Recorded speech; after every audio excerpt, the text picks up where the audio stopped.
Hello, welcome to Positively Entertaining Conversations with me, your host, Guru Brando, and sometimes curious guest, Tobias.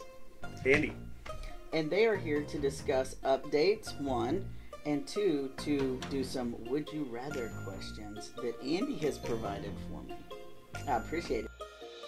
Good evening, fellow listeners. Welcome to the Positively Entertaining Conversations show. Our discussions are real. Our people are real. So come, join us for some laughs and maybe some tears. Join our family on this magical rainbow ride. Please welcome my brother from another mother, my friend, my confidant, Guru Brando, and his curious guest. We just don't know, so it is time to sit back and enjoy the show. First, we're going to get some updates. So last time you were on, we were talking about how you were developing your relationships, you were getting all better, you had lots of positive things to say about your personal growth. Yeah. Does that still hold true? Definitely. I mean, of course, I'm still a human and I'm gonna slip up, and I've slipped up quite a couple of times. What do you mean by slipped up? How? Like, losing your cool? yeah, I'll get angry at things that I'm not supposed to get angry about, and then I'll be like, oh, I'm not supposed to get angry about this. This isn't really something for me to get all fussy about. So you're actually starting to gauge yourself now. Yeah. So it's that whole quantification now. Instead of just qualifying yourself to behave, now you're telling yourself, why should you behave? Yeah. So tell me, why should you behave? I mean, there's always actions to your consequences, so. Right. So Strike that, reverse it. What? I said strike that, reverse it. You said actions to your consequences. Why did I say... Consequences to your actions, right? Yeah. Yeah. I have no idea why I said that reverse. But if you think about what you've been doing, what have you actually had consequences from that made you say, you know what, I do need to change? I'd have to think on that. Nope, you can't. Nope. I won't allow it. You can't think. Can't think. You just have to know. Well, I definitely did put off school for a really long time, and after I'm actually getting on track of it, like, I realized that I'm never gonna let myself get behind again. It feels good, doesn't it, once you start to catch up and you realize the error of your ways? Yeah, and I'm also starting my first shift of work tomorrow, too, so.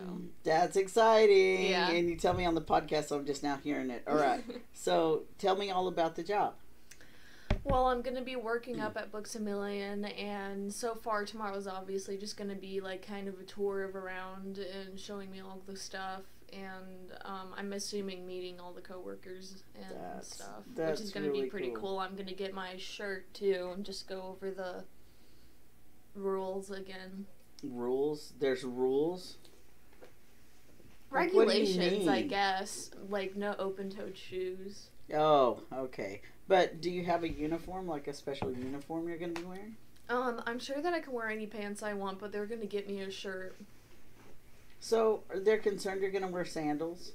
I never wear sandals. Exactly. If you do, I'm going to say some shit to you. Yeah, I never wear them. Andy, do you wear sandals? I don't. I do not wear sandals. They're not comfortable. Thank you. Okay, yeah. good. And if you're any self-respecting person right now, you're not wearing sandals. Feet are gross. Yes. I'm just saying. That's my opinion, but I'm sticking to it. So, what's gone on with your relationship? You were dating on the other podcast. We're not together anymore. Right? You have outgrown, essentially, your group of friends, I think. The group of friends that you were talking about on the podcast last. So it's been a while. Oh, yeah, it has been. It definitely has been a while, yeah. Because... So you've outgrown most of them. Most of them, yes, but I have recently gotten involved with some because they have cut off a certain person. Okay. And they're much better, a lot more healthier. So give a shout out. Give a shout out to the people that deserve it, that have been working hard. Shout out to Nagito, shout out to Midori, shout out to Kichi, and even if we don't talk much, shout out to Rob. There you go. He's pretty calming down to earth. So you feel like you have a better group of friends now? Yeah, and today is the very first day. It's officially been a year since my best friend and I have met Robin. So it's been a whole year of us being friends. Cool. Well, happy friendiversary. Yeah. Yeah, that's awesome. And it was their birthday a couple days ago, too. So. Oh, well, happy late birthday. Mm-hmm. You also went on summer vacation. So how'd that go? You went with Mom and Dad both? Dad was great. We got to have a lot of good food, a lot of really good hot dogs, homemade food. The homemade food's always really good. And, lots of activity. yeah, lots and lots of activity. Lots of on the go. Kind of. I mean, You were on the road for a while. we were on the road for a while. We made it for the first time since we've been doing this. We made it a 2-day trip up there. Yeah. Oh, that was nice. Usually we do about it, sometimes anywhere between 12 and 14 hours. But he's the best travel companion I've ever had, and I've had good travel companions. But I could say, hey, you want to jump in the car at 4:30 in the morning and drive up to pop up for a 3-day weekend and stay one night and turn around and drive back? Yeah. We do it. He's great. Why awesome. not? Yeah. But we made it a 2-day trip this time. And that was a lot of fun. Stayed at a really sketchy motel on the way up. That's and a really always nice fun. one on the What are way you back. talking about? Right. Yeah, right. like...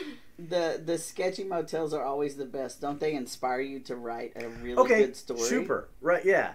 Like I could write a whole one about the elderly chain smoker who sat out next door and smoked the old lady cigarettes, the long skinny old lady. Yeah, the 120s. Yeah, right. That's and she what my couldn't mom smoked. get it to her mouth fast. She was holding on to her cane and she couldn't get it to her mouth fast enough. She had to reach her Lips way out to meet it halfway.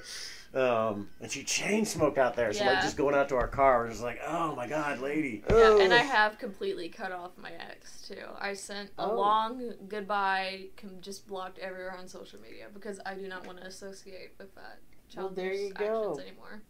There you go. That's adult right there.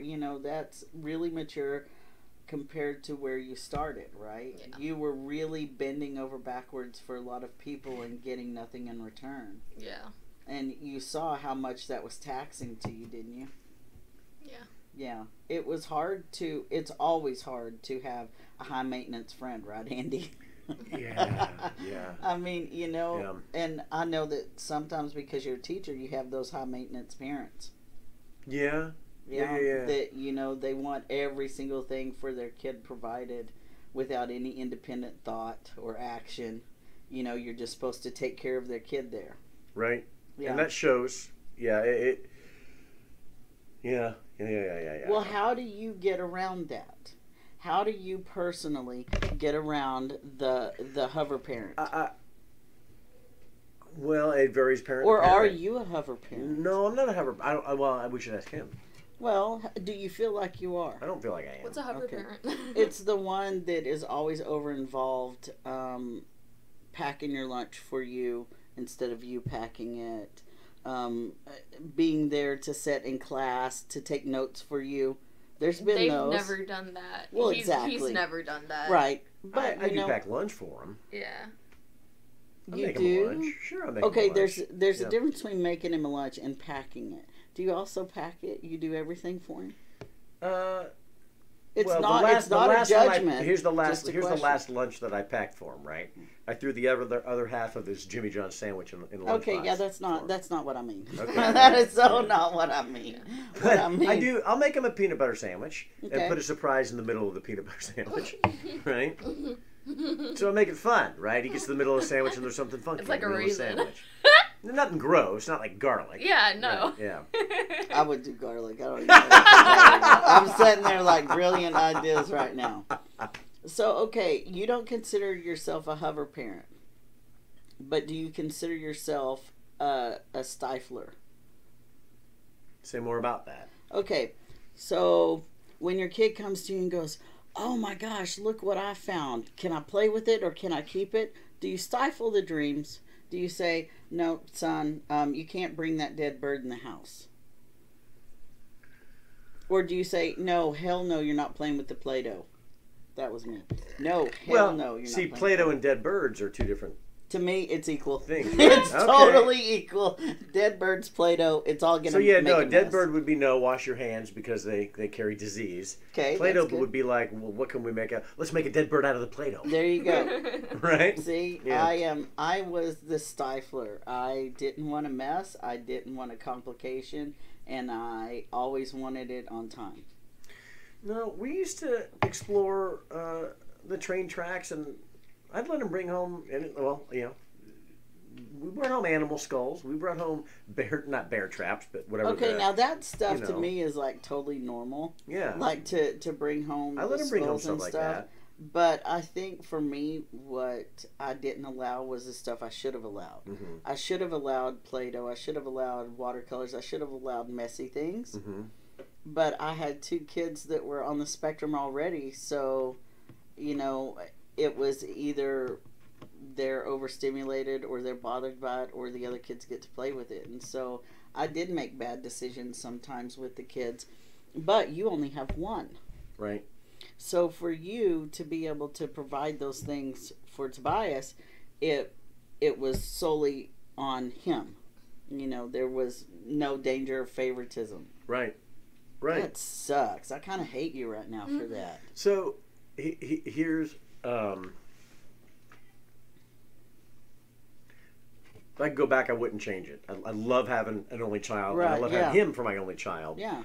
The only sort of, I don't know if it's a regret. I may have talked about this before that I have, and I don't know if it's a regret. Let's talk about it again. Is that in the future, he won't have anyone to sit around with who knows what it's like. Like my sister and I can celebrate and commiserate our upbringing and our parents, right? So we can sit around and go, did talk about okay, that. yeah, okay, then I won't. No. Talk about Okay, it. all right. He won't have someone that to go, oh my God, do you remember when Dad used to X Y Z? Right. Or wasn't it great when Dad X Y Z? But you know what? Chomping on his You know what's stick. interesting about what you just said? What's that? Do you know that kids who have siblings remember less about an actual experience because all they do is rehash? Okay. It's kind of like if you take a picture at the zoo, you remember the picture. You don't remember the actual animal being at the zoo unless you don't take the picture. If you don't take the picture and you just stand there and you're present with the animal, you're going to remember the way it smells, That the makes way great it sense. looks. Yeah. Right. Yeah. So, whenever he gets older, instead of having someone to bounce stuff off of, he's going to have the independence and the recall. Okay. So he'll actually be experiencing those things instead of re-experiencing them. So he is going to take all the knowledge that he had now, and he's going to use it to keep creating it. So it's kind of precious, just saying. So I have a friend, Derek, who's an only child, and we tease him all the time because he doesn't play well with others, and he just doesn't share. He doesn't share. He doesn't date. He likes nice things, and he appreciates the fact that he was an only child. Okay. And he is adamant about how much he appreciates being an only child, and that other people suck that aren't only children. Okay. But you have to think it takes each one to balance, right? Yeah. So if it wasn't for multiple siblings, Yeah. then people would never survive life. So at some point, somewhere, you will have a friend that you call sister or brother. And we talked about that before, and how you were taking your friends and supplementing family with your friends. And it's a common thing that teenagers do is they start to mature. And you did that for a little while. Mm-hmm. Then you grew out of it, and now you're making new friends, and things are changing at home. What's changed at home? You don't act like nothing has. That's kind of, I don't know, like... You keep your environment in a better state than you used to. Well, yeah, I've definitely been cleaning my room a lot more because it was kind of messy. But, What inspired you to do that?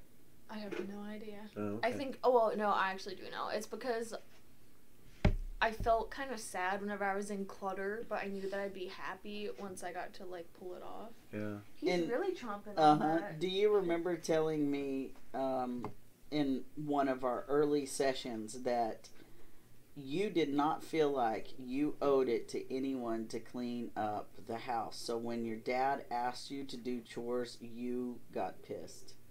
You would get angry when you had to do common chores for the common rooms because you didn't feel like you were responsible for it. Do you remember that? I don't, but I feel like that would be something that the old me probably Yeah, said. yeah. Because, like, all I did was, like, lay around all day. Yeah, and so whenever I looked at you and I asked you, I said, tell me why you're not responsible for your environment when you live there. And that's what got you. That right there is what got you, because there was you had no answer for that. You know, you couldn't. And I think that you realized pretty quickly that you weren't doing it for your dad. You were actually doing it for yourself, because at some point you're going to be on your own and you're going to have to do it for yourself. Yeah. And now look at you with a job, a job. Yeah. I'm really excited about that. Are you ready to do some questions? Yeah. Let me finish answering your question about the hover parents real quick. Oh yeah. It varies from parent to parent, but what I try to do is grant them that, right, and relate to that. Right? And, I know what it's like. You know, I got a kid of my own. My son's 17 or my son's 12 or whatever. And then let them, lead them to understand that their kid is in good hands with a hover teacher. Right? So I've got this. I've got it. I'm all over your kid's homework like you are, or your kid's behavior like you are. Now, did you hear that? Now, I did that with my mind. You wish. That's something, though, to say. You said that you were like a hover teacher because you really, are involved in the kids. Let's tell the listeners, though, what grade you teach. I teach kindergarten now. There you go. I taught 5th grade before. So you're not teaching like high school kids that don't need the help. Right. Well, and my goal is for those kids, whether they're 5th graders or kindergartners or 2nd graders or high schoolers, is to be independent and solve that problem themselves. That was one of the things that I worked with him with, was solve that problem when he was little, right? And if he couldn't, do you remember that? Solve that problem. But the biggest thing that I don't briefly, I don't think that people think about when everybody gets pissed at hover parents and over involved teachers and anybody who's a teacher, not necessarily just at school, but even a coach. They don't want over involvement. But then if you step back and you say a parent and a teacher and a coach should all be over involved, you have to wonder where their insecurity lies. So the parent that brings the child that doesn't want to leave the child, why are they insecure about leaving the child? It's not a trust issue always. Yeah, I don't know. And it's different with each parent. It is. And then there's the antithesis of that, which are the parents that I can't reach all year, that are completely uninvolved, right? Yeah. So hover parents, I'm like, I'm so glad that you're involved. I've got parents that I never get to talk to. I'm grateful for your, so support. This is the question of the day. This is your first one. Would you rather have an over-involved parent or an under-involved child? An over-involved parent. Okay, now, if you have an under-involved child, are you challenged? Yeah. Do you feel like being challenged throughout life is something that builds character, that makes you stronger, that makes you, that trains you? I think for the most part, yes. I think there's exceptions. I think there are challenges that tear you down, and break you down. But that's what I was about to ask. I think for the most part, yes. So what is that boundary? That's the next question, because because this is the why. There's always a why to would you rather. So the why is having a kid who is unengaged, who just totally doesn't want to participate. Can I go see what he's doing? Yeah. Okay. Even though it's a challenge, you would learn through the process, right? Yeah, that's right. But the boundary that says, okay, you're triggered too much and you're not doing this anymore, is what? When the kid can't do what? That's the moment you're like, okay, I got to talk to the parents. This is the thing. Would it be an academic or would it be a character? So if they're not performing in class because of academics, your go-to would be, I need to talk to the. So I would say this early in the year, depending on the kid, I give it a week. I give you a week to cry it out. Holy crap, a week. I give you a week. 1 week. I give you a week to not. I have no idea what he's doing. Well, it's the beginning of the year and it's kindergartners and you want to nip some things in the bud, right? So fifth graders, there's some things with fifth graders that I don't ever need to, it's a huge challenge, but I don't ever need to talk to a parent about because it's mine to deal with, right? And I'm still not, I'm relearning being in kindergarten again in the classroom, right? So, that's why I'm asking you. If it's a week of crying, if it's a week of crawling under your desk and if they're not a week getting of over flopping the fear. around the room like a salmon who accidentally jumped out of the stream trying to spawn up, So your concern then is for the well-being versus academics, because if they're not engaged academically, you feel confident that you can reach them academically as a teacher, though, right? Yeah. You don't necessarily want them, but you don't have a real boundary with that, do you? Because you feel like you can really rise to the challenge of academics. Sure. But you don't feel necessarily like you want to rise to the occasion of a child who has a parent who's not participating. Parent who's not participating or behavior. Because that's what causes the that's kid in the not way to. of them getting to their own academic achievement. Or social emotional growth. Right. So with you, the same sort of question. If you have peers that you're dealing with that you know are not living up to their potential. If they're just screwing off school and all that stuff, do you have something to say to them, or do you ever want to talk to their parents? That's not really my part. Right. It is if they're your friend and they mention something that's dangerous or harmful. If they definitely mention something that's dangerous or harmful, yes, I would. So if they said that they were skipping school so they could go hang out with somebody who was older, would you mention something to someone? Yes. And you would do that because why? Because that's very dangerous, and I don't want something to happen to them that they'd probably have to deal with for the rest of their because life. you have to assume that whatever they're telling you is true. Yeah. And that would be concerning, right? Definitely. Yeah. So it would be the same with you that your dad said. If it came to some sort of character development, you would probably reach out to someone. But if it's just academics, they're just skipping school or getting F's, you wouldn't bother with it, right? No. That's because everybody learns at their own rate, right? Yes, everybody learns at their own rate. Even me. I'm 45 almost and just now learning shit. I'm also discovering everybody teaches at their own rate, too. Norman, my boy. For real. And life coaches, we teach at a quick pace as far as you need quick awareness so you can get started on the task. So Tobias had a few very hard sessions where I basically just had to look at him and tell him, this is what it needs to be.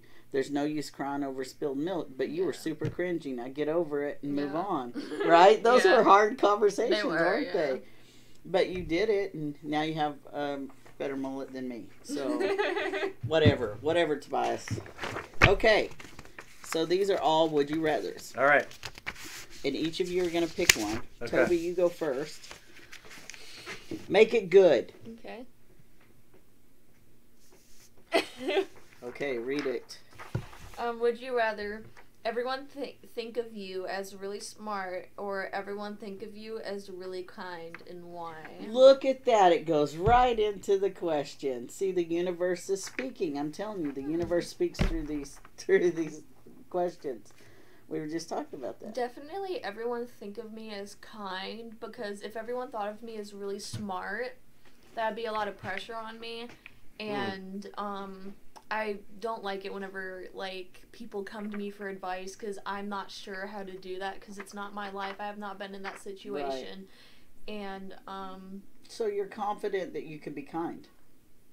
I'm definitely not the kindest person in the world, nowhere close, but I would definitely like to be Kind. Yeah, I think you're pretty kind too. Well, that's what you've seen from here. That's what you've seen from here. I'm a pretty good judge. Well, my friends could say very good. Yeah, well, You're very different with your peers than you are with adults, and you should be. Yeah. You should not be behaving the same with your peers as you do with adults. And if everyone were to think of me as really kind, I feel like there wouldn't be as much negative, like, energy and, that like, is the truth. negative people. Right. Now, hold on. The kindness. Yeah. What is kind to you? Because we do need to clarify that, because it's subjective. Being open-minded, well, you don't really have to help people to be kind, but, what is he doing? He's trying to impress you, I'm convinced. For those of y'all who aren't viewing and just listening, the chinchillas are making a racket. And they're doing, he's like rearranging in there or something. Yeah. Anyway, trying to get Tobias's attention. Go ahead. And, just overall not shutting people down whenever they're really happy. Okay. Which is something that really pisses me off, is whenever people do that. Because you're ruining someone's fun for no reason. Just because you're bored and you want other people to be like you. You want other people to not get excited about things. Right. Trying to be low-key and cool. Yeah, which looks stupid. It really does. Yeah, it is dumb. I'm excited, easily excited about everything, because I really feel grateful that I get opportunities to continue to grow and change and try new things and all that, because tomorrow's no guarantee. Yeah, and like, I'm very easily excited, I'm very energetic, and you know, I make cheesy jokes, I make stupid jokes, I sometimes make okay jokes, like and if you don't like that, there's a block button for a reason. Yeah, right. We are who we are, and that's it. Yeah. But what about you? Would you rather be thought of as super smart or kind? I'd rather be thought of as super kind.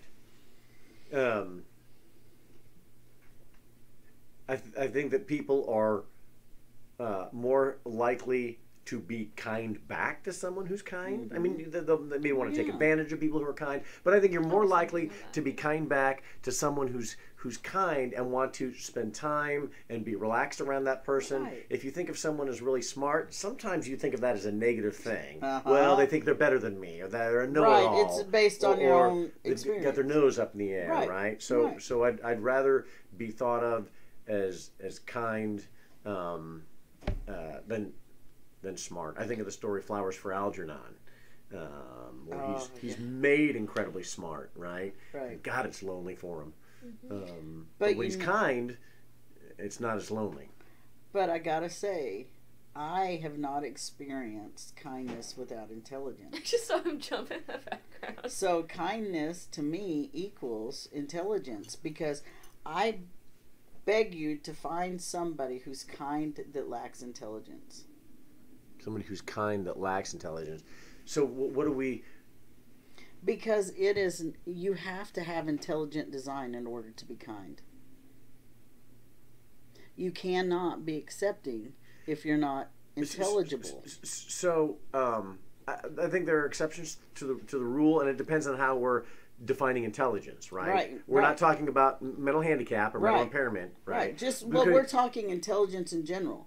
So intelligence in general, to me, means that you can learn. That's what intelligence is. You can learn. If you can learn, then you can be kind. Yeah, I feel like I know people. I would say kindness is a form of intelligence. There you go. Okay. Yep. Because I do know intelligent people who are unkind. Because kindness is emotional intelligence, and that's what it. I was That's it getting right there. to. Yeah, Yes. yeah. Emotional intelligence. So you cannot be kind without having intelligence. Of some kind. Yeah, of Right. some kind. Yeah. And emotional intelligence, emotional maturity just comes with words. You learn what words go to what feeling, and then you make that word a different word each time, deeper meaning.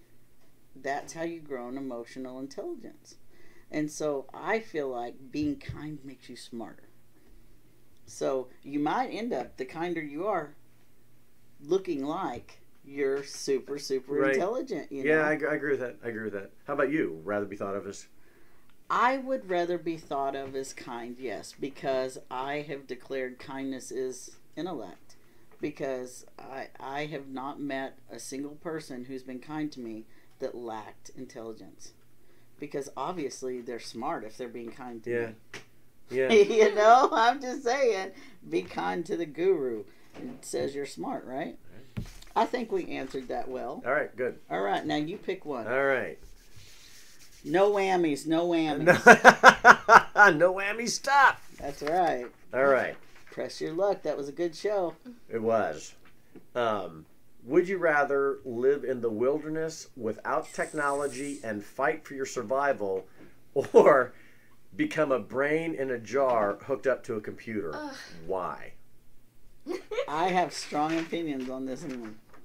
You Yes, I have very strong opinions on this Oh one. boy. So let's hear you. Go You first. go first. Okay, that's totally easy. I'd rather live in the wild with no electronics, no anything, and fight for my survival. Because one, I would gain more skills and become smarter. And evolution. I would definitely have more things to do. I think I'd get in way better shape. My immune system would probably grow stronger. I'd be able to withhold things that I didn't used to withhold. In general, even if it's not a really good experience, it would be kind of a good experience for your body. Mm-hmm. But becoming a brain in a jar hooked up to a computer, that sounds miserable. It does, right? Like a plant. That you sounds become a plant. horrible. Because if you have no sensory input, And you have no computers- growth. That's computers my answer. know everything, and I don't want to know everything. I don't either. I want to know everyone, though. Hmm. I was telling Beth that this morning. It would be my goal to know everyone in the community. Like, I would love to just have people line up all day long and just talk to me for an hour all day, every day. I could do that for the rest of my life. At the end of the last ice age, you would have been able to know everyone because you would have kind of counted all the people on the planet in about 4 hours. Now it would take centuries to count all the people Oh, on I the know, but I just can't get enough. planet. Yeah. Good for you. know? Yeah. I would also rather live in the wilderness because I love the wilderness, right? I love the open spaces and I love the sensory experience of whatever it is, a deer's pelt or and the challenges that would come with it, right? Right, Having to hunt and forage for survival. But yeah, being a And brain not die. and Just not die. eat the wrong thing and die. Right. But being would a be brain me. in a jar sounds miserable. I wouldn't be able to touch anything or smell anything. Yeah, thing. but you would have all the knowledge. Or hear Think anything. about how much that What would I do suck. with it? Then? Right. Just you would have sit all the there. knowledge. It'd be like being in a coma. It'd be it'd be awful. It'd be Right. awful. Yeah, it would be. Oh, Yeah. okay. So let's expand on this because this is a real life event that happened to me. My great aunt, who lived into her 90s, still had all of her mental faculty, but her body was failing. Mm-hmm. So she couldn't swallow. So she wasn't eating. She was a brain in a jar. Right. Yeah. And so she still, because she was a published poet, so she wrote poetry and she wrote music and she played piano. And, she played several instruments, but piano was one. So she would have whispered to my mom the best she could her poetry, and Mom would write it. And I thought about it for a long time. Mm-hmm. If I would want my body to fail me before my mind, or my mind first. I concluded I want my mind to go. Really? Do you want me to give him a treat? Yeah, do something, because he's just being obnoxious. Mormon. He's really trying to get your attention. But what would you want? Ray Bradbury, after he had his stroke Oh yeah, and couldn't moving the whole thing around. couldn't write, couldn't type anymore. Yeah. Right. He dictated his stories to his daughter, and she would transcribe them. Right. And fax now, them back to him. like even our cell phones, you can dictate even in a whisper and it would type it out. Yeah. And I often think, what she could have done with something like that, because, there was times that no one was there to receive the message. There's nobody there to receive the message. Yeah. I would venture to say that she wrote different poetry and different songs dictating than she did using her hands to do it. That's been my I've tried recording, and it's way different than looking at the words and editing the words than it is speaking the story. That's because speaking the story, it's raw emotion. Yeah. And writing it takes technical value. And so you then transform something very raw and emotional into something very technical. And when you're... That's why you like it, Andy. So I suppose she could have... I suppose she still could have edited, right? She could have like gone back and looked at it and said, okay, change this. I don't believe she would have, though. Okay, then telling and writing is different in that case. Yeah. Because in writing, you can go back and delete that sentence if nobody ever reads Honest it. If to you, goodness, you know, I don't think she but once ever... you've spoken it, it's out. Yeah, I don't think that she ever would edit anything, because she was a pretty free speaker, Okay. free thinker like I am. Quiet. And like this podcast, you know, I'm going to only edit it for time and put it together, and all the content goes in, you know, even whenever I put my dentures back in goes in, you know, because if you were here, I'm assuming that everyone that's listening and watching is my friend. And so if you were here, this is exactly how I'd be behaving. I don't behave any differently for a client versus, you know, a friend or anyone else. And so I think that keeping up appearances is a foolish idea. You know, And it's I've exhausting. never... It is. So I have never been one that kept up appearances. I can't do it. I'm far too lazy. So your answer is? Wilderness. Okay. Total wilderness. And your why? I think you've kind of already said Oh it. yeah, my why, and I would be in the wilderness naked. My whole goal is to just be in a nudist colony somewhere. I just want to rot away in a nudist colony. No clothes, just winter though. What about winter? Would you be in a place where winter was a Yeah, I would probably cold be in climate? Yeah. Cold. So you wouldn't be in the mountains? Oh, now I totally would love the mountains, and if that were the case, I might do some light cotton or something just to keep the elements off, or even some, I don't know. I'd like to be in the mountains, Jeremiah Johnson, and just go and do it and figure it out. Oh, if they find me frozen up there like Grizzly Man, then they finally... Then you deserve But I'd research, I'd learn. I wouldn't just go... Course. Yeah, right. And that's the thing. If you go and you freeze to death, you deserve it. Yes. I'm sorry, but it's the truth. Yeah. You deserve anything that you get in life. You have to ask yourself, do I deserve this? And if the answer is no, tell me why you don't deserve it. Because odds are you've done something at some point that led you to that critical error. You know? So, yeah. But deserving is also good. So, I deserve good things. I deserve, bad things. It depends on my intention. This is like a... Random?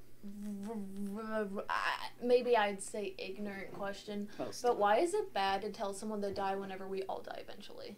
Like, because it's the intention. Okay. If you look at someone and you intentionally give them negative energy, you're cursing them, and it doesn't matter what you actually say, but you're putting negative intention on them. Because dying is, and it depends, if you're talking of spiritual death, if you're talking of physical death, if you're talking, just in general, your life, going down the tubes, that's all intent. Okay. So mind the intent. And my brother used to tell me to hug a root. He's not stopping. If you tell someone to die, I'm telling him out of anger, right? That remark is calculated to make them feel like they deserve death. Right. Early death. Yeah. Yeah. Right. Yeah. Right. And nobody actually deserves it unless they've lived their full life. Criminy. You're like the uncle that comes over with the candy, and says, "Here, kids." The fun uncle, and not the drunkle, the fun uncle. The one that always brings candy and sodas, over. And says, "Here, make your parents miserable." That's who you are for them. You're the fun uncle. Nico's seeming pretty cool, but I think Norman's the one that's going commando. So you said something during your session that I want you to elaborate on, only because you looked at me and then you quickly... tried to defend what you said. Okay. And so that means that you felt bad for it. Yeah. So I want you to explain why you did, though. Okay, so do you know what I'm talking about? Maybe not. Tell me what you think. No. Okay, you have an idea in your head, or you had an idea in your head of what a trans man was. Oh, okay, yeah. Okay, and so you said to me, repeat it. Repeat what you said. So I said the first time my mom ever told me about him, I Don't vape. For some reason, all she said was there's this like life coach named Brandon. I had no idea what a life coach was.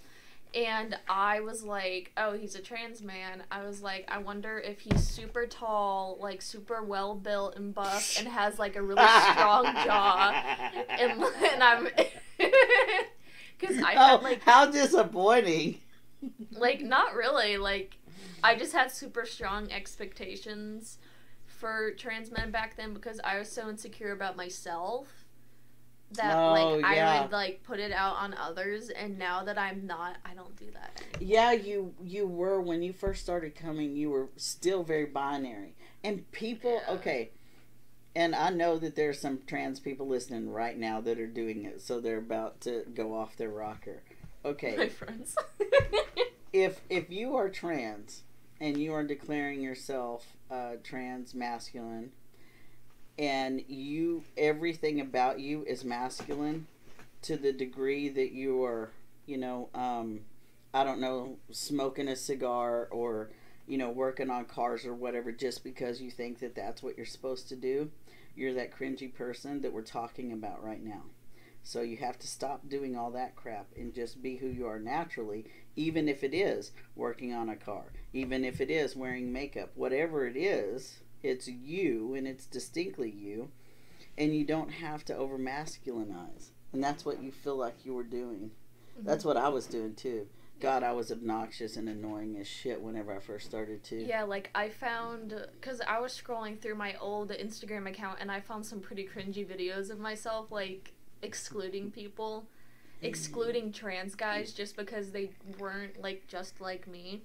And I was watching those videos, and I was like, yeah, because you have this misconception that in order to be a trans man, you have to be as close to man as possible. Yeah. Yeah, and then you realize who defines man. You do. Mm-hmm.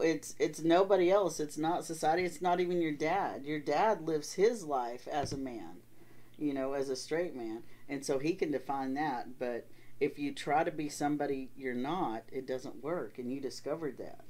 Because then you were like, I'm cringy. Mm. What was the cringiest moment for you? What do you mean? Like, what time in general? Like, I mean that. What time in general during the transition was the most cringy part for you? Looking back on, I should say. Oh, you're going to pick a question, aren't you? Come on. We picked. Maybe. Okay, you answer this first. What was the most cringy thing? Damn, okay. There's like a lot of times. Technically, I asked one. I asked the would you rather with the student. But I can't. Ask one for all of us out there. You keep answering. Okay. I'm picking one, but you answer. You're not getting out of this. Like, I said that people who... It was too. I said that people who were still under the age couldn't be asexual. Oh. Which is... Okay. Looking back at it... very selfish of me to say and fucked up because I'm not on that spectrum, but that was really ignorant of me, and I have no idea. So what you just said is exactly what I wanted to hear you say. Yeah. You said ignorant. Yeah. You were ignorant to that, and every single person in the world, every one of y'all is ignorant to something. I hate to tell you, but you're not all geniuses. I like to play one on TV, but I'm so not. But if you... If you think about the ignorance that you had then, would you say that ignorance was bliss? Were you happy with your ignorance? No. No, because no one is. Yeah. You hear people say that. You hear people say ignorance is bliss. But it's not. It's ignorance. Yeah, it's ignorance. Yeah. Ignorance is not bliss. Yeah. Ignorance is totally separate. Do you feel like you can be happy and be unknowing? Yeah, definitely. You do? Yeah. So you think that the world is just out there for us to go and claim? I mean, no. The right answer is yes. Really? Yeah, I mean the whole world is out there for you. If you, whatever you wanted to do, you could achieve it. Think about this. the doctor that you see that writes your prescriptions was once just like you. Mm-hmm. And then they made a decision to go to school and get a higher education, right? Yeah. That was their intent. That was their effort. So they deserve to have what? What? A career. Oh. They okay. deserve to have a career in that field, right? If they put the intention in it, they deserve to have a career in that field. Did you do any investigating of your job before you went in? You've been there before. Definitely. I studied like a lot about coffee. I've always been a huge coffee fan, a huge soda tea fan, like, and I've always been a big reader, so it's just kind of been naturally. And you asked, I mean, you asked me, because I used to work at a bookstore like that make coffee and stuff, and he asked me, okay, what should I expect? What's it like? So you interviewed, about your thing. And thinking about the world being out there for you to claim, think about that Arnold. Oh, true. Oh, right? yeah. Yeah. So talk about that. You recently watched a thing on just some celebrity, you said. I didn't say some celebrity. I said one of my favorite actors. That's right. That's what he said. That's what I said. Right. Anyway, one of your favorite actors who just happens to be Arnold Schwarzenegger. Yeah. Okay, you watched an inspirational video. Yeah. What was it called? Oh, I don't remember what it was called. Arnold Schwarzenegger, an inspirational video. Google it and see what you come up with. Well, there's several of them. He's got a lot of them on there's... there. This one was one where I think the subtitle was "Leaves the Crowd Speechless," or okay. I think that was it. Yeah. So that really touched you. What about it made the most sense?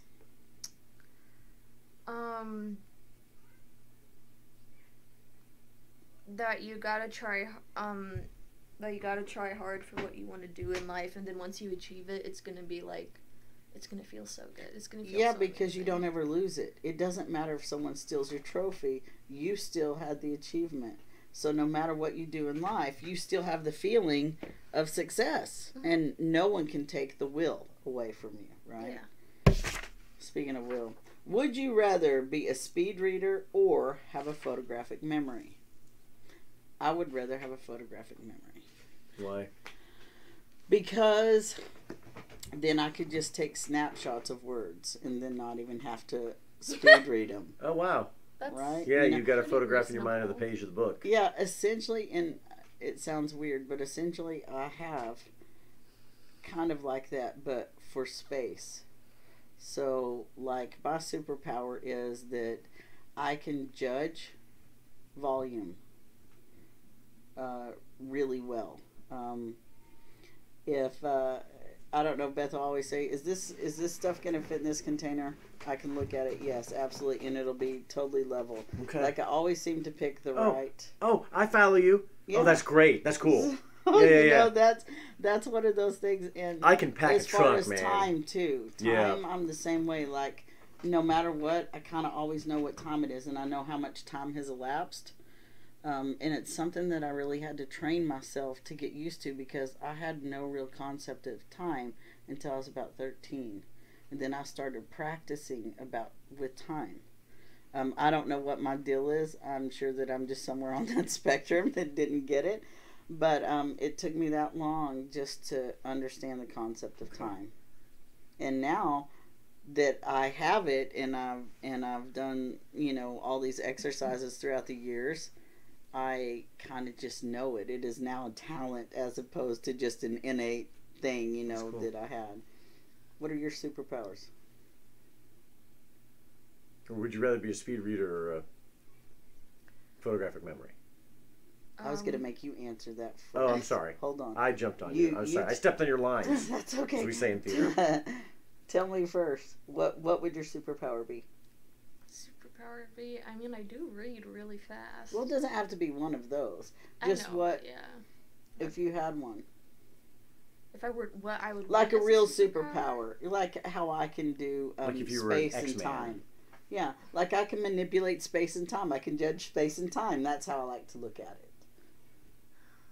That's hard.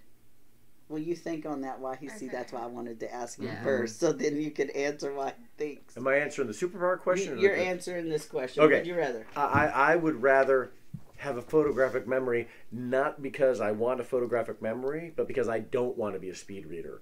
I like to spend time with a book, right? Mm-hmm. I like to escape through it, relax with it, Right. put it away, come back to it later, wonder about it Like during a the friend. day, like a friend, right? Mhm. Yeah. So Yeah. I would rather not be a speed reader. Yeah. So that's why I'd rather have photographic memory, because I don't want to speed read. Yeah. And Yeah. I just figure if I have a photographic memory, I don't need to be a speed reader. I mean, Yeah, like, that's a great. I already kind of do loophole speed to- read, so I'd have a photographic memory. Please, whatevs. I understand people's emotions very well, like the aura in the room, Mm-hmm. and it affects me. It starts making me feel that way. Mm-hmm. And sometimes I choose to mention it if it's really bothering me, and sometimes I choose not to mention it. I always mention it. Mhm. So if somebody's disrupting my chi, I'll let them know. Yeah. Especially if they're in this room. This room right here, this room's sacred. It gets the singing bowl, it gets the sage, it gets the full treatment all the time. Because this is the safe haven. You know, I want everyone to walk in here feeling safe and supported, you know. And so I take a lot of special care, and sometimes the kids will be in here and start to be disruptive. The energy level will go up in here a little bit, and I kick them out. Yeah. You know, or Beth will be in here with, you know, some overwhelming thoughts or feelings, and I'll be like, all right, you know, what's going on with you? Slow it down, get it out, whatever you have to do. And she'll usually go in the other room, meditate, and she'll be okay. But it's that vibrational energy that is, it's what you can feel. Yeah. I So- keep on thinking about her, like, Hawaiian baked ham. I want to try that. It sounds good. Next time she makes it, I'll save you some. Oh, thanks. Yay. And hopefully you're going to be coming in again for the podcast, because I haven't actually told you, but I have a plan. Oh. I have a plan. Oh, Okay. yeah. And we'll work on that. So hopefully you'll be coming back in for another podcast. Sweet. Now, Andy, I want you to talk to me about how fantastic is it to be back in school. Wow. It's extremely challenging. I'm gonna look Because for the kids that we have at this age at kindergarten are pandemic natives, Yeah, that's- lockdown yeah. natives. So they're not coming from any kind of preschool. They're coming from Home. sitting with Granny on the couch, and so it's kind of crazy. It's kind of insane. This is what I wanted to hear. This Yeah. is your contribution to the listeners and the viewers, because some of them don't have kids in school and they can only hear what other parents are saying, right? They can only say, okay, so I don't want my kids to have to wear a mask at school. I want my kids to wear a mask at school. I don't want my grandkids to do this. They don't know really what you're dealing with, you know. So you have kids that have been at home, isolated, not usually wearing masks at home. Yes, yeah, Right? yeah, that's right. And now they're Yep. moving into an environment where they have to mask up, they have to wash hands, they have to do all these things. How is that? Yes, and it takes up a huge part of the day. It takes a lot of the energy of the day. So in addition to all of that, they're also with peers for the first time. Yeah. You know, I mean, they may have siblings or whatever, but being in a classroom of 21 other people your age is a whole different ball of wax. Especially if you than just, is if home. you have not been socialized at church, if you haven't been socialized in any other way, you know, because Right. typically their first socialization's church. So it's really weird walking down the hall now, and instead of hearing teachers say, don't talk, stand in a straight line, what you're hearing is, don't touch the wall, put your mask on, stay 3 feet apart. It's super dystopian and yeah, that odd. it sounds, odd. and It's very odd, you know. I Yeah. can't imagine me being in school dealing with that. I can tell you I would be one of those obnoxious kids that did not do any of it, because looking at myself as a kindergartner, I couldn't even keep. I forgot I did it. I couldn't even keep my pants on. Sometimes I would be taking my pants off. I had a parent drop their child off and tell me. Sorry, Miss Morgan. I had a parent. Kid started a week into the school year, right? Yeah. And the parent told me he likes to pull down his pants and just pee sometimes. I was like, oh, okay, all right. Well, nice to know about that in advance. Wait a minute. Okay, so this is a question, like a legitimate question, because I don't quite get it. So everybody knows when school starts. The calendar comes out. Mm-hmm. Everybody knows. Mm-hmm.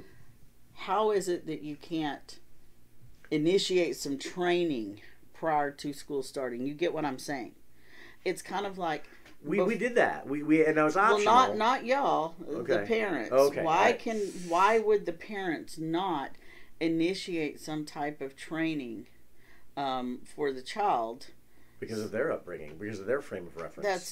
That's what I'm saying. So it all shit rolls downhill. Yeah. Yeah. Right. Know? Yeah. And unfortunately, this kid's going to get a crash course. So parents, if you're not setting your kids up for success, this is what it looks like. It looks like you being totally unaware of the struggle of the teachers, the struggle of the other students, all based on little Johnny's inability to keep his pants on. That was me. Now, this was a new student that I got that information about. Oh, God, his name wasn't really Johnny, was it? No, it was not Johnny. It was not Johnny. I don't have any Johnnies. I swear, I just picked that name. So, that would be something. I'm not using any names, right, obviously. Yeah, no. But in the Early Start program that I had, kindergarten's a wake-up call for me, because I've got the kids out at recess and we're looking at caterpillars and daddy long legs. You can leave this in, you can edit it out if you want, right? And we're all doctors in the classroom, so we're all doctors in their last name. And I hear this, Doc Weaver, I gotta pee! And I turn around and this kid's got his pants halfway down to his knees and he's got his penis clenched as hard as he can, like a garden hose to keep it from. I was like, put that away, but I can't hold it. I'm like, you don't have to let go of it, but put it away. Like, let's go inside. The poor guy walked all the way to the door. Oh gosh, with it clamped off. With it clamped as hard as he could. So I was like, all right, here we go. Buckle up. Kindergarten, right? I could not be a teacher of kindergarten. I couldn't be no. I can't even pretend. Yeah. I can barely touch construction paper. So. So here's the thing too. For me is coming from a decade of fifth grade and going into kindergarten. That's like a whole other. It is right. The things that I am struggling with, that I know that I have to get over. Right. Like the first time we got out scissors and glue, I was like, "Fucking never again." Mm-hmm. No way. Yep. But I have to. They have to learn how to use. They need those fine motor skills, right? So I was like, "All right, well, here we go. We'll get out the scissors again." Right. So that's the question then. Do you feel like that you because like mechanics usually have crappy cars, because they don't invest the amount of time in the car. So do you feel like you've been a better teacher to Toby because you're a teacher, or do you feel like you're lax because you're so over it after the end of the day? Because that's what I would be. No, I don't feel like I'm over it at the end of the day. It's not like I don't have the energy to teach. So here's the thing. After kindergarten, my hope is that I'm not being a hover parent to him because I'm a teacher, right? So then it's like, well, not teach him the material, but teach him study skills, how to study, how to take notes, right? So teaching him the tools and techniques. Of learning, the tools and techniques of learning versus the content. But then feel like I'm in working to respect his privacy, right? Am I then being negligent by not being more on top of things? This is something that we've been working on and working through together, and we're solving it. We figure it out as we go, right? And we go, okay, all right, you take notes like this, right? Don't do the fucking online shortcut Quizlet thing, right? So you feel like his input's been valuable most recently? Yeah? Yeah. And you feel like because you said you were getting on track. Yeah. And one thing that you've started doing is going to the college library. Mm-hmm. That's amazing. Yeah. Why does that help you? Excuse me. It's not my room where I could easily just, if I ever felt the urge, I could just walk over and lay in bed. Yeah. See? And that was Leah going, hey, don't be in the room with the bed. Yeah, and that is just, go to a place. And the like craving is so strong, but like I've gotten used to like fighting it to the point where it's not really. I don't let any of my clients do anything except sleep in their room. You can't go in there and for private conversations. If you need to have a private conversation, you go outside. But the only thing that your bedroom needs to be used for is things like changing and sleeping. Because if you get used to using your bed as a productivity center, you stop sleeping. Okay, yeah. I'll read myself to sleep in bed. Yeah. But I've got to know, and I'll Don't vape. Text or play game in bed. Yeah, we play cookie but not a lot of it. still. Yeah. Because my mom recently was like, "Oh, we've got an extra TV now. You can have a TV in your room." I was like, "No, I don't. I do not. I don't. For me, yeah, right? no. I'm not going to decide for you, right? But but no, I don't. that's a big thing. Is you shouldn't have a TV in there. Any sort of interference like that, it keeps you from really resting sound. As a matter of fact, people who have TVs in their room, unplug them at night. And if you unplug them at night and you wake up in the middle of the night, you won't turn them on. Yeah. You'd actually have to get up and plug them in. I would also freak out if I fell asleep with the TV on because it fucked with my dreams. Oh, yeah. So I would wake up in the middle of the night with a headache and very disoriented because of something somebody that was saying on the television if I fell asleep with the TV on. I didn't like it. Yeah. It janked with me for the whole day. The rest of the day I was What about bad. you, Toby? I barely ever use my TV. That's right. He doesn't. See, that's Barely. a good thing. In fact, so here's me making a liar out of myself. Uh-oh. Right? Dun, dun, dun. When he went to the Ozarks, he had a better bed than I did, right? Kids always do. And still does, right? Yeah. Even now that we've changed beds, Freaking jerks. now I inherited his bed, and now he's got a better bed, right? So he still has a better bed. So I was like, I'm going to sleep in his bed while he's gone, right? And it was great to have the space. That was what it was at the time. Yeah. It was a wider bed, right? And I was like, oh, wow, there's a TV there, which I brag about. I don't have a TV in my room. Man, I was like fucking watching Little House on the Prairie before bedtime. That's my show. Yeah, right. Little House on Or the finding Prairie. old 70s esoteric movies to watch. Yeah. But it really does. Anything that we are consuming, anything that we're absorbing in any way, shape, or form has an effect on us. We don't know necessarily at the time, but you'll know one day you'll hear a line from something when you were asleep, and it's going to jar your memory, to something when you were asleep. It's just the way our minds work. So, speaking of going into that, how was the trip with your mom? Great. So you went from all this activity with your dad and you finally got to chill and relax. Where did y'all go? We went to the Ozarks and we went to an Airbnb, which was really nice. Where was it? Thank you. In the Ozarks. No, but did y'all have any plan? Where did y'all decide to go as far as the lodging, the restaurants, any of that? Did y'all stay at a resort? We did stay at also another good hotel, and we went swimming for a while. We tanned for that's what I want to hear is the swimming thing.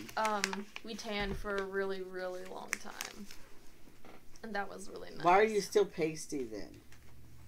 If you tanned, why are you still That was pasty? a while ago. Yeah, you're supposed to say because summer is over. Yeah.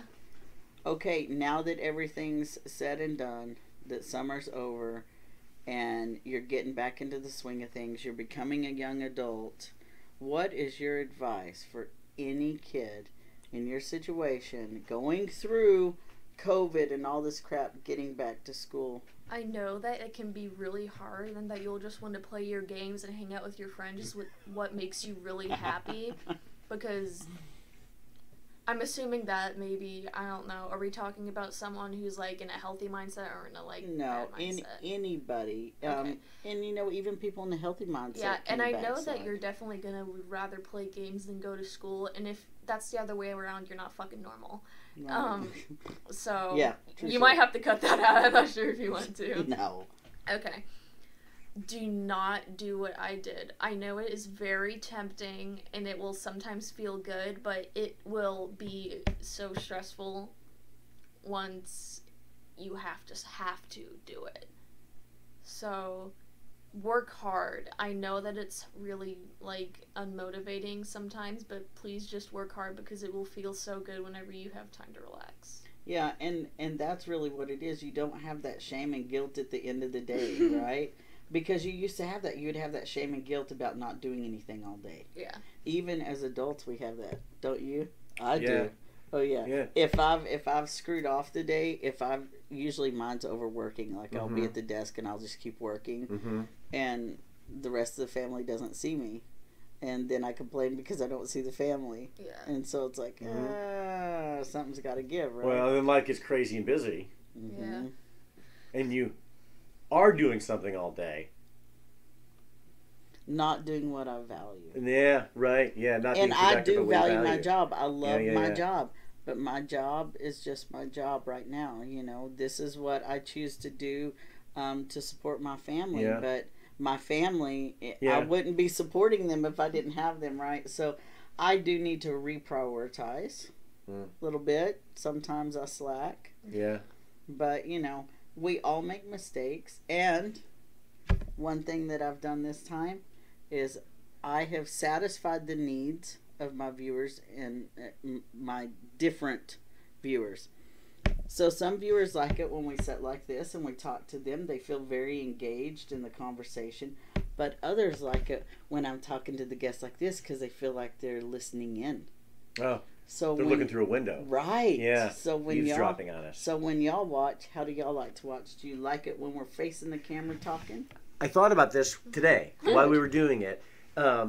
And because I noticed that I was going back and forth. Yeah. I followed you. When you looked into the camera, even though I'm not looking I in your know. eyes, noticed I would that. look in I there know, and you. I do But then too. sometimes we talked back and forth. So I went, it doesn't Yeah. matter to me. Either way is fine. So when you watch the podcast, you don't have a preference of whether you're secretly listening in or whether you're engaged?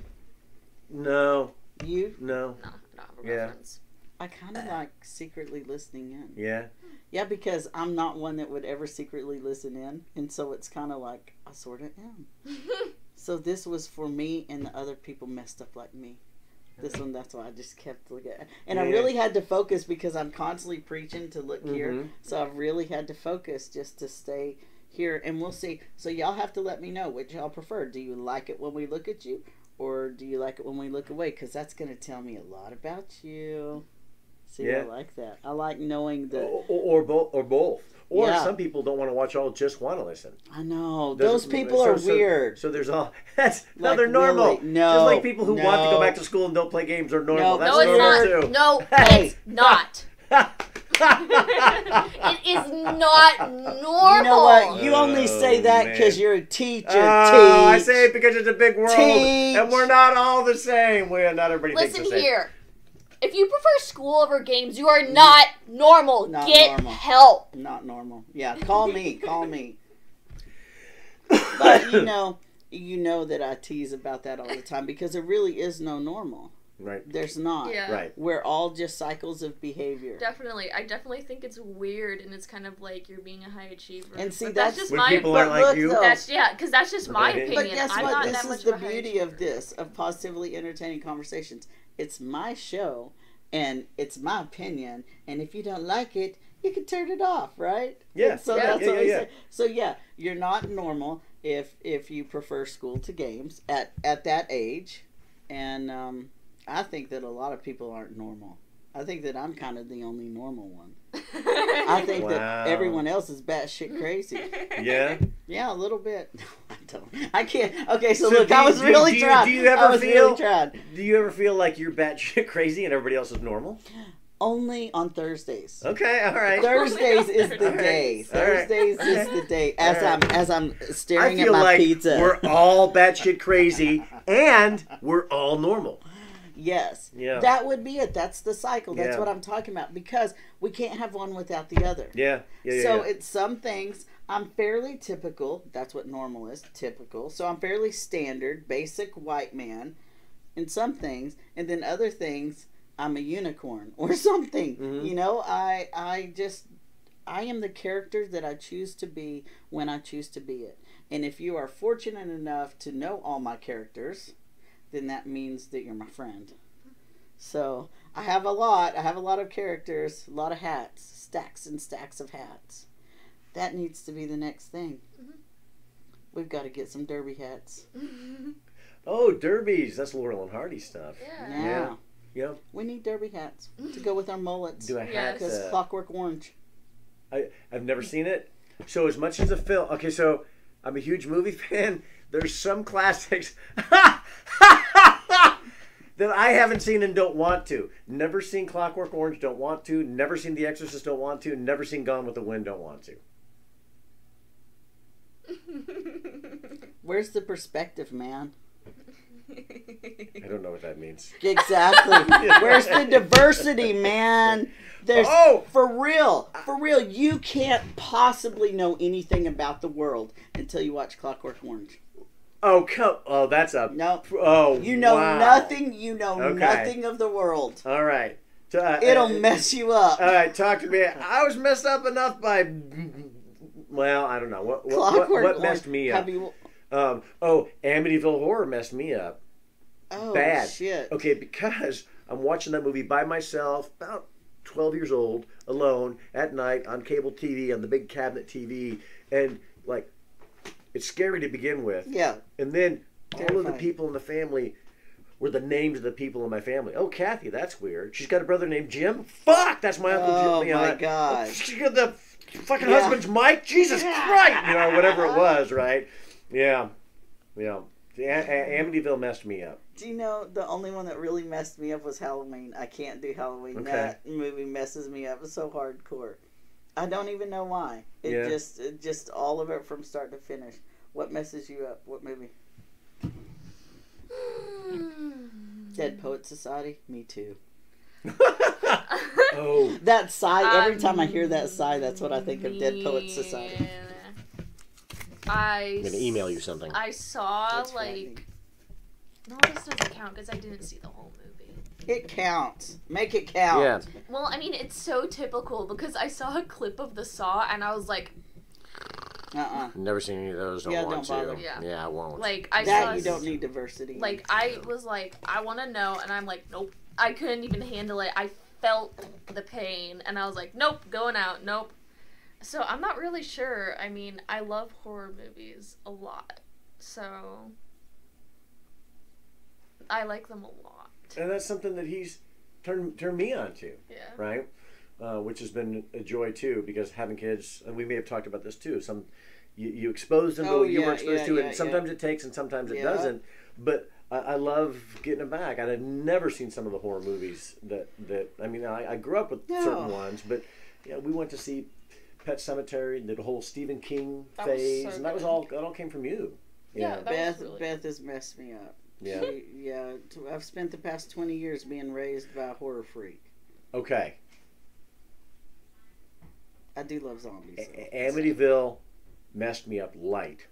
What messed me up heavy, talking about horror films, I'm sure that you, at least, Todd Browning's Freaks, 1932, 33. Oh. What was it in particular that messed you up? Visually, it was aesthetically disturbing. Yeah. Right? Yeah. This is something that I then got my class to conspire to do to other people who came in the room. But that scene where all of these circus freaks and people with deformities are chanting, "One of us, one of us, one of us," to the woman who's marrying for the money, right? Yeah. That was an unsettling scene, brilliantly unsettling. So absolutely I trained my fifth graders to, when they heard that cue, chant one of us to like an adult that was in the room. Right? So whenever you hear me say it, so I'd be talking if an adult came in the room. That got them to be quiet while I was talking to an adult, right? And so, well, you know, then that's something that one of us would have, and that was their cue to all turn to that person and go, one of us, one of us. Yeah. That's pretty awesome. The only cool thing that I ever taught Oliver to do like that was, you know, on Step Brothers. Yes. How they do the boats and hose thing. Yes. Okay. So Oliver, because he had communication issues, he's on the spectrum. He has since learned so much about communication, and he can communicate way better. But at the time, he would just scream what he wanted, and he would say, I need, and then he would scream whatever. If they were out of anything, he would just scream it louder. So if you couldn't get it, he would just get louder. So the kids' favorite place to go is Golden Corral. Huh. I can't even talk about it, but that's their favorite place to go. Not really the favorite place of a person with OCD, but we go. I don't think I've ever been there. Exposure therapy for me. You. Exposure therapy. Okay, all right. So he's sitting there, and the fruit salad ambrosia type stuff. Mm-hmm. I told him it was called Boats and Hose. Mm-hmm. Because then, when they're out of it, he's screaming, I want boats and hose. So, I love you. Except it was all well and good until it really took. And then...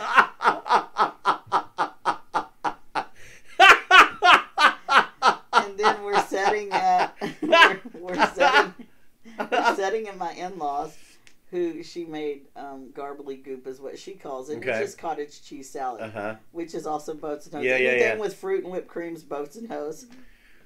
So we're sitting there with my in-laws, and he asked for more boats. That's awesome. He wanted more boats and That's hose. Awesome. And so I have since learned my lesson. To choose carefully what movie line I want quoted. Yeah. That's an awesome story, though. But boats and hose, So any kind of fruit with whipped cream. Yeah. So now you can call it boats and hose. That's awesome. That's funny. That thing. Yeah. So I think we had a pretty good podcast. Yeah. Thank you. Yeah, I do too. It was fun. I think everybody will be entertained. I think that you did really well. You're so much more mature now. It's obnoxious. It really is. It's obnoxious. I want Toby back. I want Toby the wild card. Wild card? Oh yeah. Go back and watch the other podcast. Okay. You'll have to watch it. Y'all do that. Watch the podcast that you're on, and you'll see what I mean, and you'll see how much different your demeanor is. Is that one up? I haven't. Oh, the podcast that Toby was on with Dee. Oh, okay, all right. Yeah, no, I didn't do the other one. Because we're integrating those, right? Or you're integrating those? Okay, good. Hopefully, if the other one's still good, I'll switch computer sets. Okay. So what the hell was I saying? Oh, yeah, your demeanor is so much different than it was. It's very mature now. Oh. And what's interesting is that you're kind of fun and funky and energetic, and Toby's very docile. When it's Dee, she's very docile, Toby is, a little rambunctious. So maybe it's the balance. Perspective. Yeah, I really think that's what it is. I think that because if I'm talking to you and you're energetic, then I look at Toby. By comparison, it's comparing. Right? I told my kindergartners the other day, right? Are we reading something, but I like to know, are we big or are we small? We're big. Yeah, if you're standing next to an ant, you're big. If you're standing next to an elephant, what are you, right? Oh. Yeah. Wait, we're small. So which are we? Are we big or small? I know. Yeah, right, yeah. And I remember struggling with that concept at first because I'm super tiny. I'm short, and I can remember being explained the reason why I was short. And the only reason why I was short is because there were tall people. So naturally I was pissed at tall people because if y'all would just screw off, I wouldn't be short. Yeah. But I didn't realize how much fun it really was to be pocket-sized. Yeah. Yeah, but, I'm short for a guy. Like, I was the only manager who couldn't reach the top platform of the reels at the movie theater. I had to stand on a stool. Yeah. Yeah, right? Yeah, I always had a runt and stump. That's what we called it, runt and stump. Yeah. It's a stool you carry around. Yeah. You're a little bit taller, jerk face. We went to SIU the other day, and didn't have a mask. Wanted new mask because this one was getting stinky. And the guy said, "Yeah, they're right over there." But the sneeze guard's up right around the information desk, right? And like I'm on my tiptoes, He barely brushing it, like barely. Like Indiana Jones trying to get the grail, Yes. I could touch it, right? And the other guy came over and just like reached over. Oh and God! grabbed it. Oh, that's the worst. Right. It's the best and the worst at the same time. Right. Oh my gosh! Because you're so humbled, but you're just like, you know what? Whatever. Yeah. Wait. Just whatever. I'm happy, but I'm not. I'm better at hide and seek. Yes. Right? Yes. Yeah. And we're really quick. Mm-hmm. Like I was good at track, because that low center of gravity, you get low and you go. I can dart around. I can be squirrely. I mean, not so much now. Oh, you're definitely squirrely. Okay, all right. But I can be squirrelier when I was younger and ganglier, right? Try to catch me. Right? Yeah. Yeah. I could see you be kind of slippery. Yeah. Well, is there anything else that you want to talk about? I think you got everything in. I think I got everything in. Guys, thank you. Thank you for listening. Thank you for watching. And y'all, thank y'all for being on. Of course. Thank it's you. my Thank you pleasure. for having I hope us. this happens Thanks again for watching soon. and listening. Oh, it's going to happen again. All right, guys. Thank you. The truth is it's in here. It's in here. You know who you are, and you know what you want. And if you don't know who you are and you don't know what you want, that's when you go see a professional, right? And that's when you can come see a life coach. Me, Guru Brando, right? It's Sacred Grows, Transformational Pathways in Highland, Illinois. The sound test. Oh, I should move the mic. Yeah, the white one. Nico, right? Yep. I don't know why I forgot their names. That's not like me. We just watched an episode of MASH where Klinger was going to raise chinchillas. I did too. Did you see the chinchilla one? Yeah, the one that was on. It was on live. It was on live TV. Okay, we watched it on DVD, so you must have just caught it then, yeah, right? Weird. Isn't that weird, It was right? on at the same time. Yeah, and they ended up both being they were males. males, And don't yeah. males not supposed to be together because Right. they Yeah, get that's why they're aggressive. separate. Yeah, that's Yeah. why they're Yeah. separate. Are you recording here? I am recording. Okay, good. So good. It almost smells like grape nuts. Yeah. Oh, that's kind of interesting. That's kind of... Because there would be a component of grape nuts that is also a component in this. Okay, it I smells think someone delicious. just knocked on the door. So, I'm not sure though. hey, check this out. Look, this is. So now you can listen to the podcast. Should I like open this in the mic? Oh yeah, sure. Add some ASMR. You're like a Foley artist.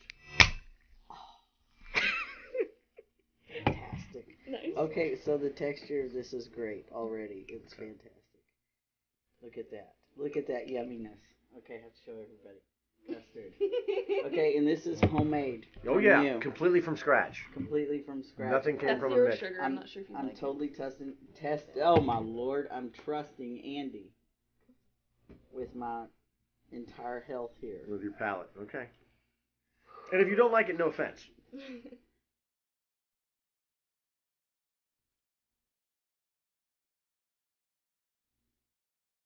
It's delicious. Thank you. I'm glad you like it. It tastes like grape nuts. I love grape nuts though. Malt. It's a malt custard.